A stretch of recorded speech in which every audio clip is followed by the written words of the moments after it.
Hey everyone, it's Sophie from Build Your Jungle, and if you're anything like me, you may have neglected some of your plants over the holiday season. That is what I've done, and so we are here today trying to save them, to give them new life in another episode of Houseplant Hospital. Hopefully this will help you if you've been experiencing any similar problems with houseplants that I'm going to be dealing with today. So in the spirit of transparency, I thought it would be good to start with some absolute train wrecks. And there are three words that should instantly come to mind when you see these plants, and it is what the f. I've mentioned before how I just let these grow far too high off the supports, and it got to the point where I pretty much forgot of their existence over the holidays. They were completely dried out, and my poor Burl Marks fantasy was totally wrecked. It's just like dried out to all hell, completely yellow brown, but the top part of the plant still looks like there's some hope. So for both of these, this is going to turn into a semi-propagation because, well, actually, we'll have a look at the Brandtianum because that doesn't look too bad. But for this Burl Marks fantasy, it's chopping time. I love this plant because it's silvery leaves and it's got like the most intricate dark blue veins on it. It's really beautiful. And I apologise, plant. Just have a bit of my cough. Oh, I've knocked over the Brandtianum with my jumper. That's so me that I instantly knocked that over. Just the bottom of the plant seems like the no-go zone.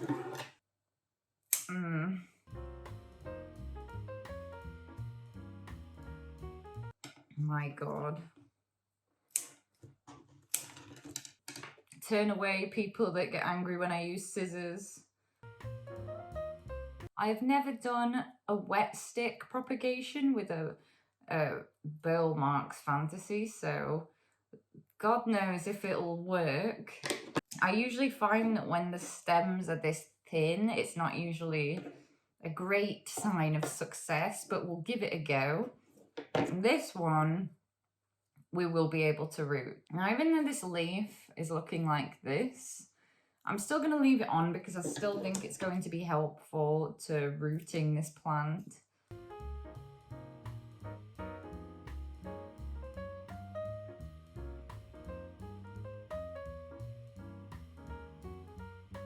And why not have some diddy little babies?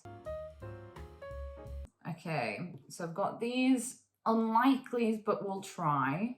And then I've got these ones. And I'm going to put them in my moss prop box. And then with these, it's really just going to be a waiting game. So I'll give an update on the rooting and progress of these on Instagram and on a future episode.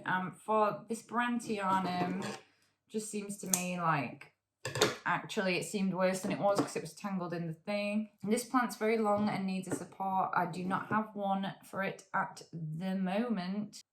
I'm just going to attempt, because I don't want to cut it all off at once because I don't want to cause edema, but let's attempt to do some little props of these in my moss prop box as well, and then hopefully I can get this on a support and add more back into the pot.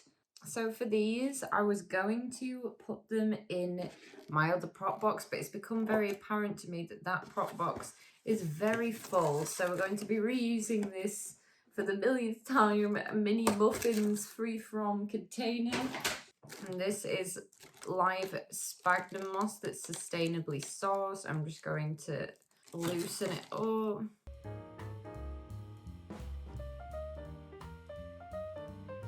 And then what I like to do is take a bit of moss, wrap it directly around the aerials and nodes so that you definitely are getting everything, and then nestle it in. So this is just going to be a mixed box of Brandtianum and Burl Marks fantasy.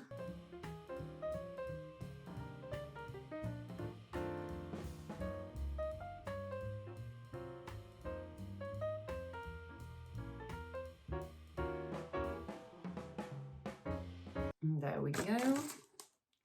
And having this lid makes this so much more low maintenance because it stays moist in there for ages and I won't have to check on this for weeks. And when they've started to root, then I'll put them into individual little containers of sphagnum moss to continue rooting, and then eventually they should be ready to pot up. Next, I have this little Tenanthe golden mosaic. You can see it's got the tiniest bit of variegation there at the midrib. And I got this as a little bonus when I went to rescue some of the plants from, was it Caitlin in Leeds? And she just gave me this one as well. And I had to prune it back originally, and then I've had it in sphagnum moss. I then had this in a prop box without a lid, and it just was drying out too quickly, because really, if you're not going to be in, it's much better to cover the top of sphagnum moss either with cling film or to have it in a box with a lid, because it dries out really quickly.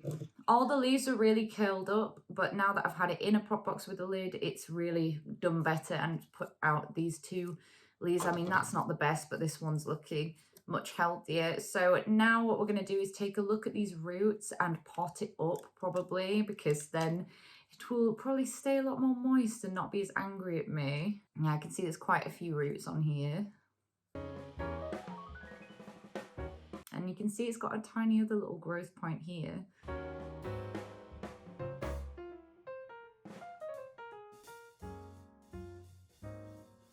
Someone said the other day, tickling the roots to get the substrate off, and I liked that analogy. So I think I've got the main bit of the moss off here, and there's a lot of roots.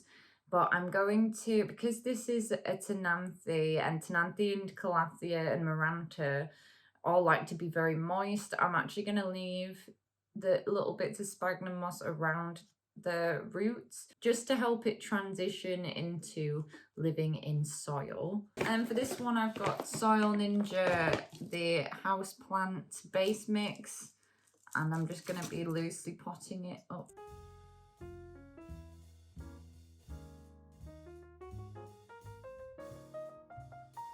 And now what I'm going to be doing with it is keeping it in the closed lid prop box with the current light that it's getting, and just making sure that it doesn't dry out, and seeing how well that rehabs for me, because it should do pretty well because it's very high humidity in there. And I'm also just going to give it a little bit of a shower and just get some dust off the leaves and just give it a little bit more attention, and I'll pop in a clip of what it's like for now, and we'll check back with this one in, let's see what it's like in March. This one feels quick and silly, but this is how long ago this was. I was at a market in York, and when I got back, I knocked this off the windowsill by accident. I've chipped the pot there, and it lost loads of the substrate, and I just shoved that back in like that, and I've forgotten about it, and now it's very dehydrated. Some of the leaves have crisped. I'm just going to remove those crisped up leaves. And I don't want to lose this plant. Aaron gave me this plant when I first kind of knew him, and I really, really like it. It's the variegated one, it's a succulent. And I really do think that, thank goodness it's a succulent, because it should be fine. So I'm just going to use my cacti and succulent mix and repot this into this pot, and then give it a good drink. And I'll show you the difference between what the leaves look like today and what the leaves look like after it had a few days to absorb water properly again. This is super cute as well. This was one of Harriet's first prototypes for our frog plant pals, and it's cool when you see, in fact, I've got one that's earlier than this, so that's the earliest one, then this one, to the final product evolution of the plant pals. Oh, I hate this bag of soil because it's like lifting a brick, more than one brick, because that wouldn't be that hard.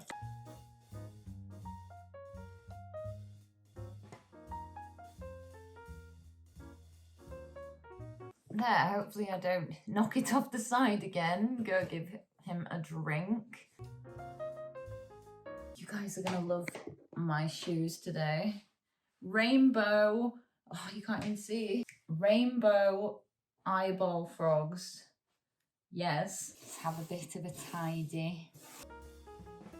So now I just have a simple case of did not water it for way too long.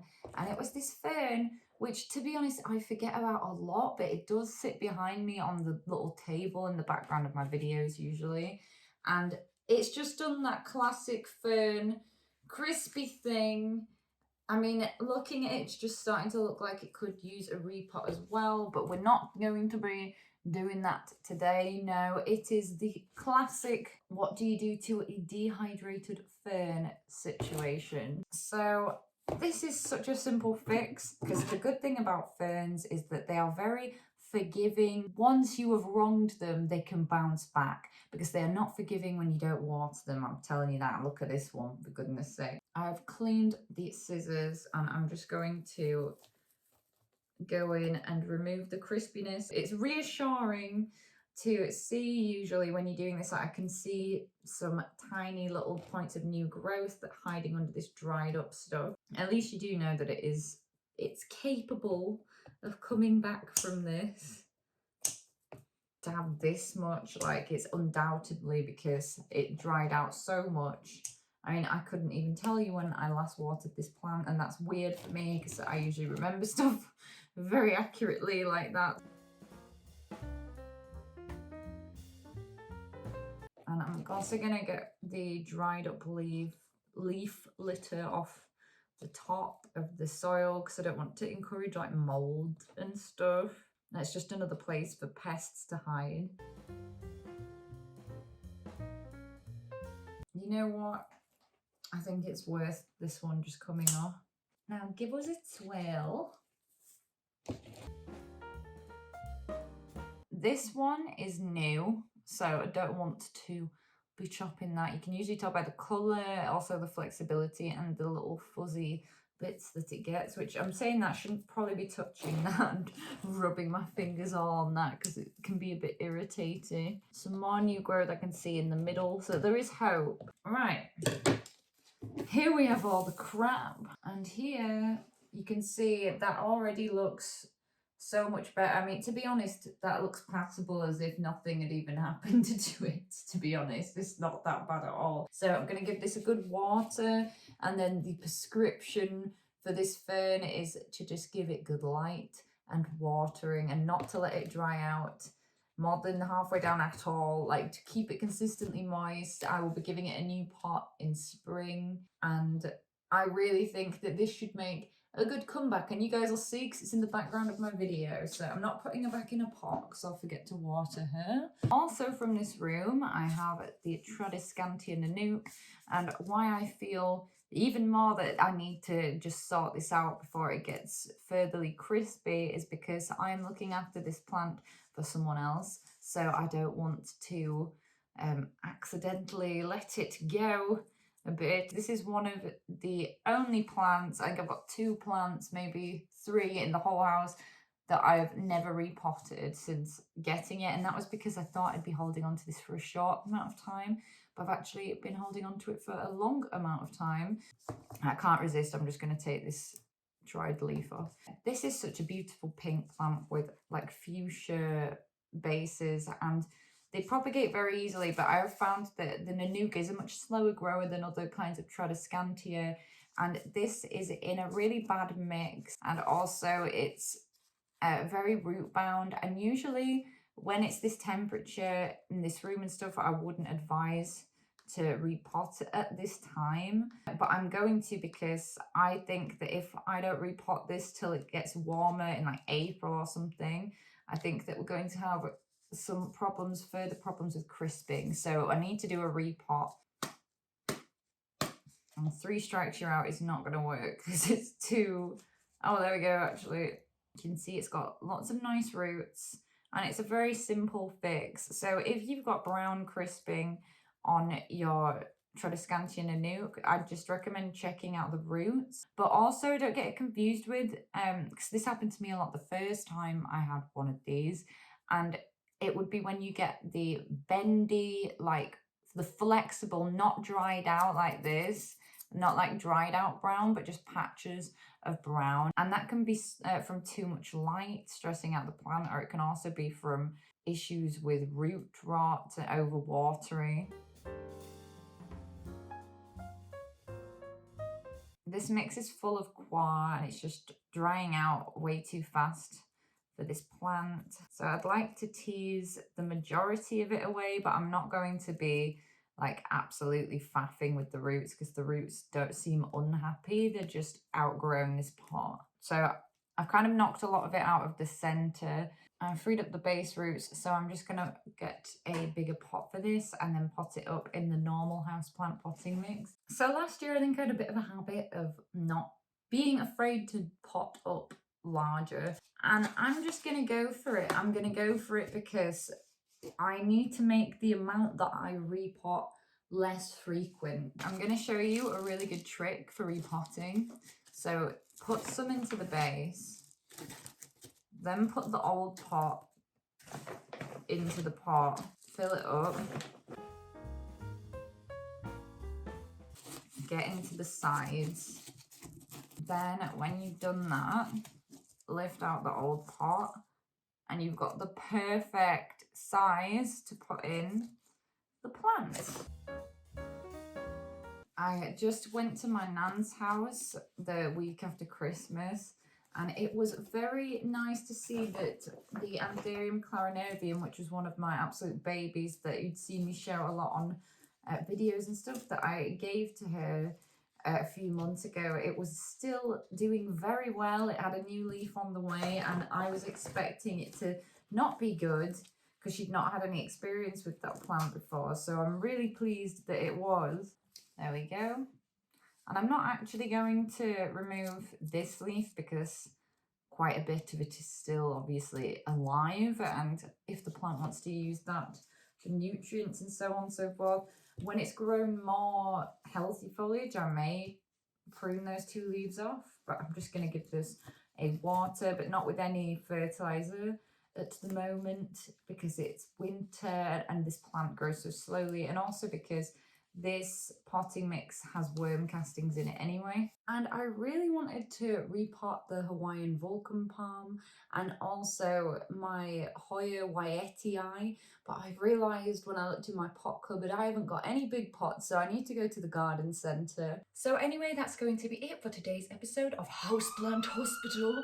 I hope that you guys enjoyed watching me save some plants. Hopefully it helped some of you guys out. Let me know in the comments down below, have any of you guys been struggling with plants recently? Have you neglected any of your plants over the holidays? Do you have any plants that need just an extra helping hand? Let's help each other out in the comments. At the moment, I'm posting long form content on Fridays and shorts whenever I'm able to, so please do hit that button, subscribe to be notified when I next make a video. I also post a lot on Instagram. There's all kinds of funky business on there. And if you fancy buying some illustrated houseplant and botanical products, then please do head over to my website. It's buildyourjungle.com. And I hope you're having a great day thinking about houseplants.